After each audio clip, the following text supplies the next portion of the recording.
আমি যখন হুসাইন কা বলবো আপনারা দুহাত তুলে আল্লাহু আকবার বলবেন, পারবেন? কৌনাইন মে বুলন্দ হ্যায় রুতবা হুসাইন কা, फर्श ज़मीन से अर्श तक, फर्श ज़मीन से अर्श तक शोहरा हुसैन का बेमिसल है जहां में कुंबा हुसैन का,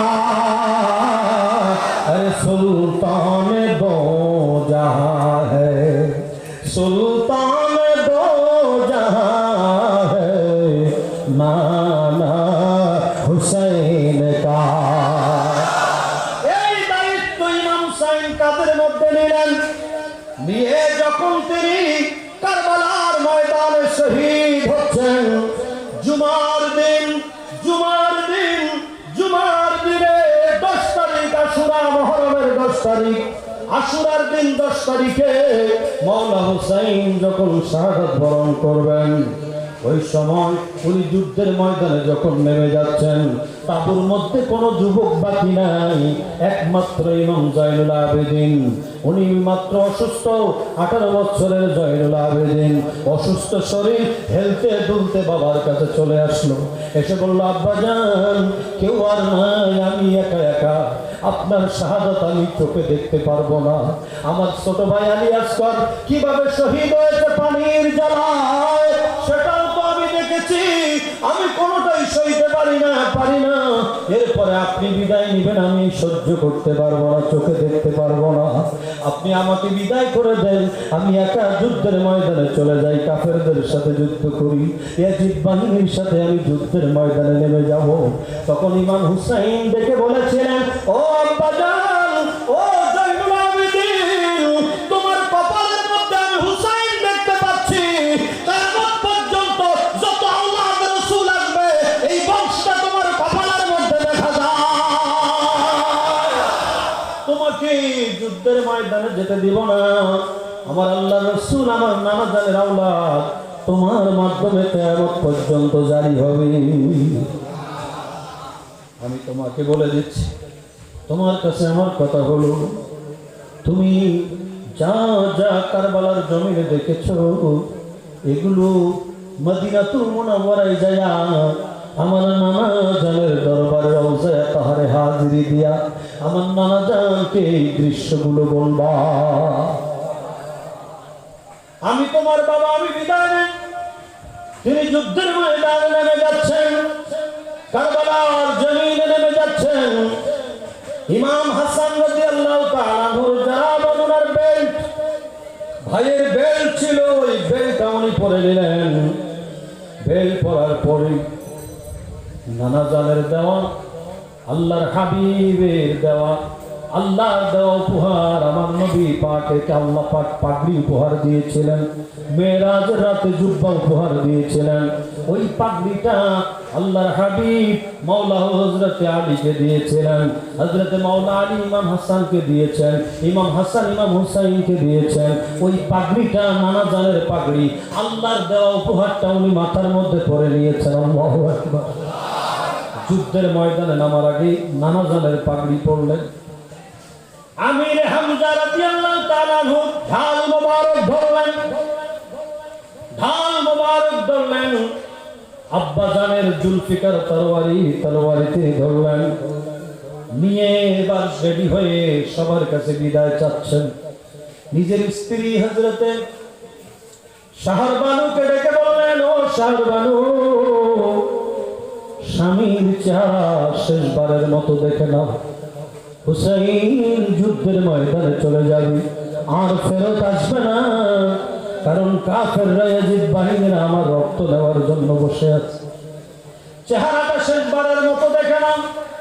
7 বছরের মেয়ে সফিনাকে বুকের মধ্যে জড়িয়ে ধরে বলেন, মা, তোমার আব্বুকে বিদায় দাও, আব্বুর চেহারাটা শেষবারের মতো একটু দেখে নাও। এভাবে কাঁদতে লাগলেন, বলতে লাগলেন, ও আব্বাজান, ও আমার কলিজার টুকরা ছেলে, ও জাইনুল আবেদিন বাবার চেহারাটা দেখে নাও, ওর বাপ চেহারাটা দেখে নাও। ও সৈয়দা জাইনাব, আমার বোন, আমার চেহারাটা শেষবারের মতো দেখে নাও, আমাকে বিদায় করে দাও। আর আমার সাথে তোমাদের দেখা হবে না। মেয়েকে মোটে ছাড়াতে পারছেন না। মেয়ে বাবার কত আদরের হয় সেটা আপনারা জানেন।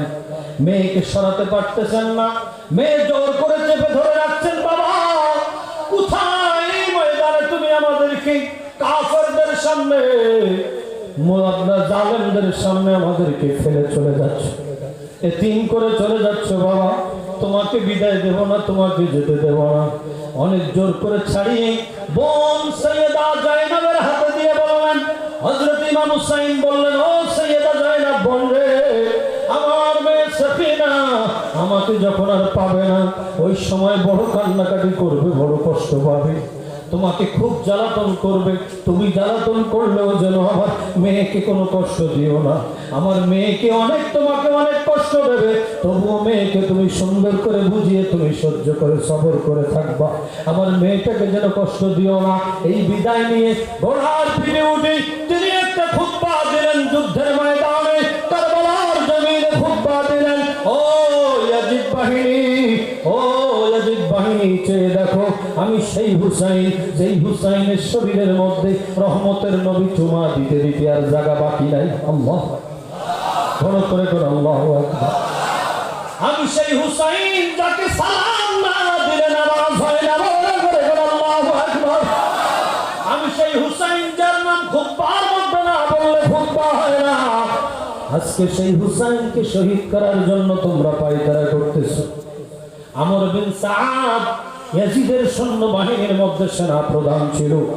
সে বলতে লাগলো, কেউ হুসাইনের সামনে যাবে না, কারণ সে শেরে খোদার আওলাদ, কেউ তার সামনে থেকে ফিরতে পারবে না, পারবে না। একটা বুদ্ধি তোমাদের দেই, শুধু পিছন দিক থেকে তীরের আঘাত করবা, তীরের আঘাত করবা, তীর মারতে মারতে মারতে মারতে ঝাঁঝরা করে ফেলবা। রক্ত জড়তে জড়তে জড়তে জড়তে শরীর রক্ত না থাকলে আপনা আপনি পড়ে গেলে তারপরে তাকে দ্বিখণ্ডিত করবো, এর আগে তার সামনে যাইবা না। বড় করে করো আল্লাহু আকবার। ঠিক তাই করতে লাগলো।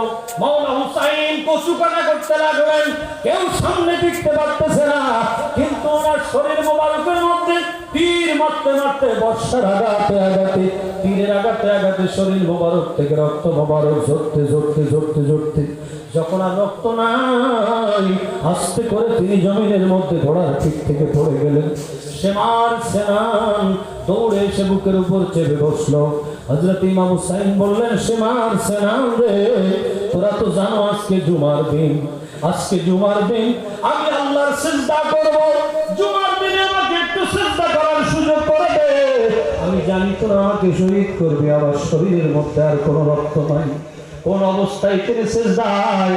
হুজুর তো ওয়াজের মধ্যে আলোচনার মধ্যে বলেছিলেন, কত পীর আছে নামাজও পর্যন্ত পড়ে না, কিন্তু আমার হুসাইন কেমন, যখন তিনি বিদায় নেবেন, শাহাদাত বরণ করবেন, ওনার আগে সবাই চলে গেছেন, পুরুষ একমাত্র জয়নুল আবেদিন ছাড়া কেউ নাই, সবাইকে বিদায় করেছেন। ইমাম আলী আকবর চলে গেছে, আউন মুহাম্মদ চলে গেছে,